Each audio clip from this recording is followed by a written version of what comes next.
mengenai agama leluhur, mengenai kepercayaan lokal. Saya ingin mulai dengan agama leluhur di negeri seberang.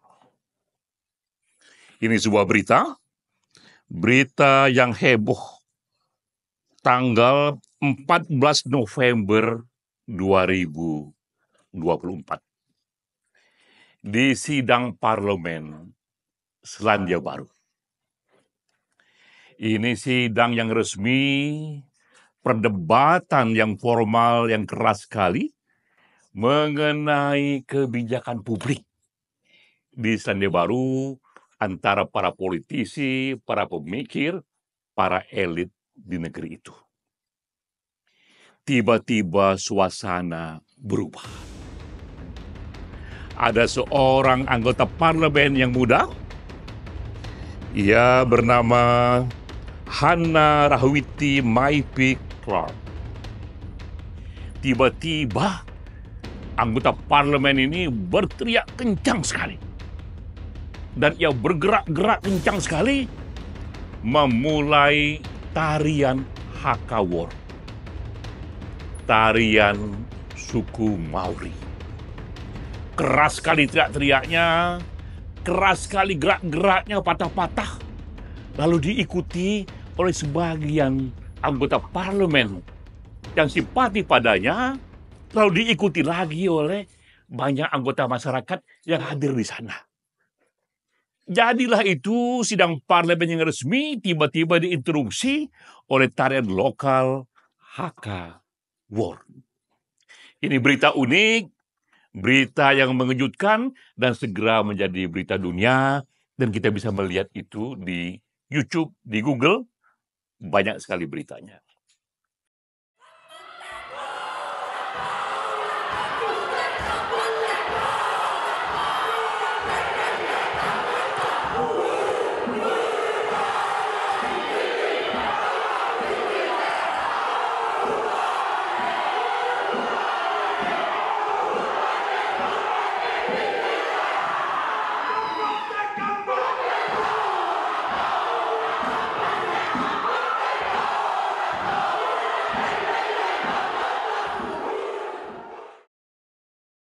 Anggota parlemen ini memprotes karena akan adanya undang-undang yang akan melemahkan suku Maori, yang akan melemahkan penguasaan adat suku Maori, yang juga akan melemahkan agama lokal suku Maori. Yang menarik kemudian adalah respon dari publik luas. Publik luas banyak sekali mendukung tarian Maori ini, mendukung aksi protes ini. Karena bagi mereka, dan inilah gagasan besarnya, bagi mereka agama lokal, agama leluhur itu perlu dilindungi bukan hanya karena ini bagian dari hak asasi manusia. Perlu dilindungi bukan hanya karena ini hak konstitusi, tapi karena juga banyak pesan-pesan agama leluhur yang pro kepada lingkungan hidup. Banyak sekali pesan-pesan dari agama leluhur yang mengajak menjaga alam semesta. Saya pun mencoba mempelajari apa itu isi ajaran Maori. Ada banyak di sana, salah satunya itu ini disebut Kaitia Katanga. Ini ajaran yang dirumuskan abad-abad lampau, abad 13 yang lalu, tapi masih kuat bergema di era modern, bahkan lebih kuat lagi gemanya ketika kita mengalami krisis lingkungan hidup. Pesan dari Kaitia Katanga ini adalah bahwa penganut dari Maori dan juga manusia punya tanggung jawab sebagai penjaga alam, menjaga tanah, menjaga hutan, dan menjaga laut. Dan tugas ini harus dikerjakan dengan sepenuh hati, dengan sepenuh pengorbanan. Jadi kita lihat di sini, sebuah ajaran leluhur yang dirumuskan abad ke-13 justru bergema kencang sekali ketika dunia modern mengalami krisis lingkungan hidup. Nah, itulah gagasan besarnya, bahwa agama leluhur, kepercayaan lokal dibela bukan hanya karena ia bagian dari hak asasi manusia, tapi karena pesan-pesannya yang banyak sekali pro lingkungan hidup. Bagaimana dengan Indonesia ya? Di Indonesia ada 187 kepercayaan kepada Tuhan Yang Maha Esa, bahkan lebih.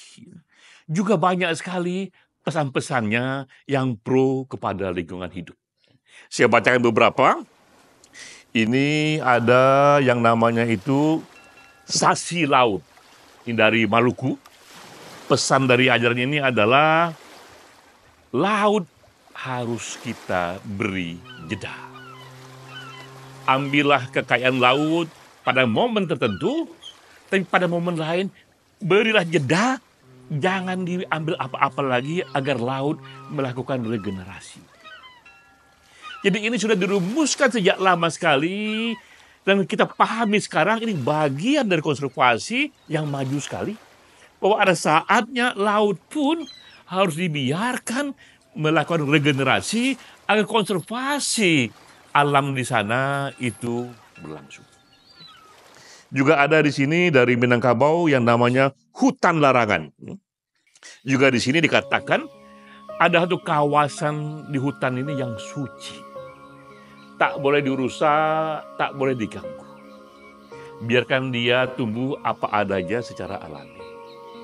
Sekarang ini, di dunia modern, kita memahami lebih jauh bahwa memang di setiap wilayah harus ada satu alam hayati yang dijaga dalam rangka paru-paru bagi lingkungannya. Dan ini sudah dirumuskan oleh para penghayat di abad-abad lampau. Juga ada di kumpulan naga di Tasikmalaya yang namanya Pamali.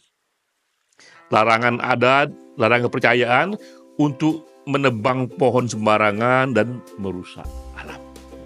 Itu disucikan, dan sekarang kita mengerti juga bahwa akan lebih bagus lingkungan hidup ini jika kita mulai menganggap bahwa pohon-pohon itu, sungai itu, udara itu, tanah itu tidak sekedar menjadi tumpukan tanah dan batu, tapi bagian dari keluarga kita yang harus kita jaga, yang harus kita rawat sebagaimana kita merawat keluarga sendiri.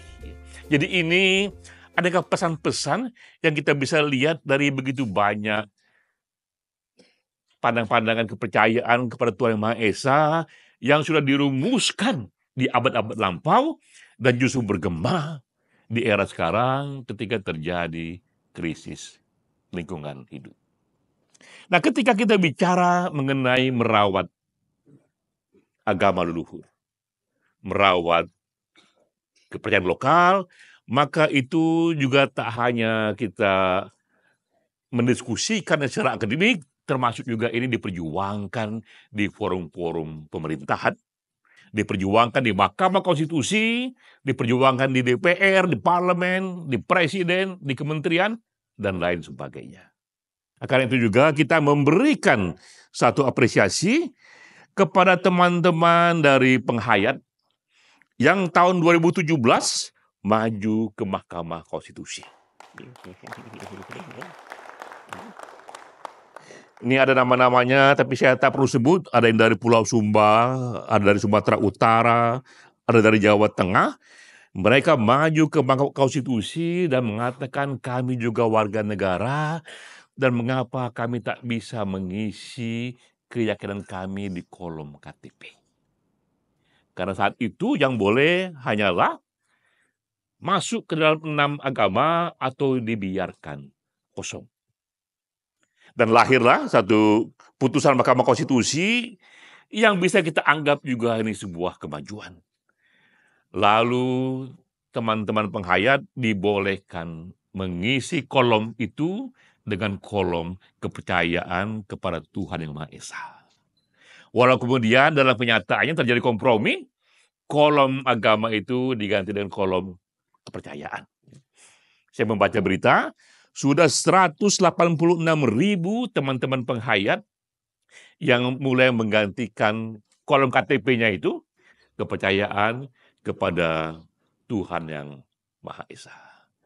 Itu juga satu kemajuan karena begitulah jalannya demokrasi. Dia tersingkap pelan-pelan menuju kepada apa yang ideal.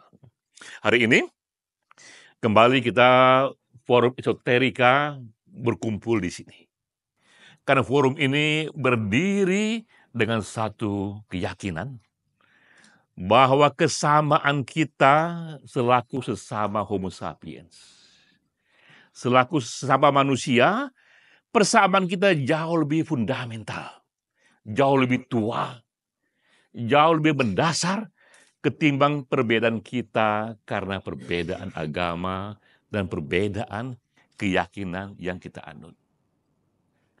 Dan kita pun semakin meyakini bahwa agama yang ada, kepercayaan yang ada bukan hanya milik penganutnya, dia milik umat manusia. Karena itu kita pun bisa menggalinya secara bersama-sama. Kita mulai tradisi yang baru, kita mulai perkuat ini dengan mulai membangun empati. Dan kita pun mulai merayakan hari-hari besar agama lain secara bersama. Tapi kita merayakannya secara sosial. Kita tidak ikut ritusnya, kita merayakannya secara sosial. Karena tadi kita meyakini bahwa agama yang ada ini, kepercayaan yang ada ini, itu milik kita bersama. Yang bisa kita gali, yang kita bisa kerjakan universalisasi agar ia memberi berkah bersama untuk semua. Karena itulah, di forum ini sejak 2 tahun yang lalu, kita pernah bersama-sama merayakan hari besar Bahai, Brahma Kumaris, ya, teman-teman Ahmadiyah, Syiah, Sunni, Buddha, ya, Konghucu. Sekarang ini kita bersama teman-teman penghayat kepercayaan kepada Tuhan Yang Maha Esa. Sebagai bentuk apresiasi kita kepada teman-teman penghayat kepercayaan kepada Tuhan Yang Maha Esa, kita beri tepuk yang meriah sekali. Itu sebagai simbol kita pun meletakkan empati kita, meletakkan hati kita kepada teman-teman.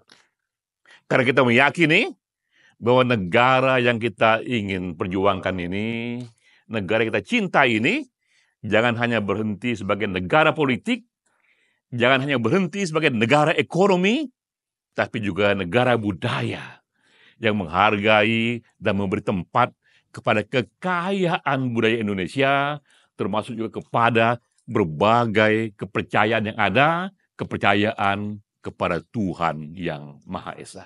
Wassalamualaikum warahmatullahi wabarakatuh.